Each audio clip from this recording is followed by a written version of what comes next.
Ευρώπη. Σας ευχαριστούμε. Περνάμε στην επόμενη αγορήτρια. Την κυρία Τζαβέλα Νίκη, παρακαλώ.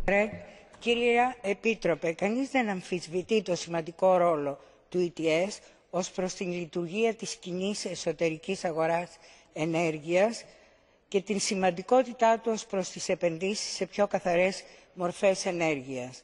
Ωστόσο, αυτή η πρόταση της Επιτροπής δεν λύνει τα προβλήματα του ETS, είναι μια προσωρινή λύση και με όλο το σεβασμό έχουμε δει τώρα τελευταία ότι τα τελευταία χρόνια πολλές προσωρινές λύσεις γίνονται μόνιμες για την Ευρωπαϊκή Ένωση.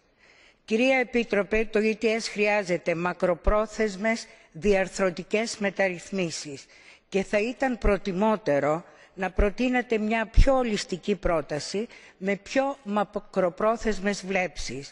Προκειμένου η έκθεση να ήταν πιο αποτελεσματική, είχατε χρόνο αρκετό.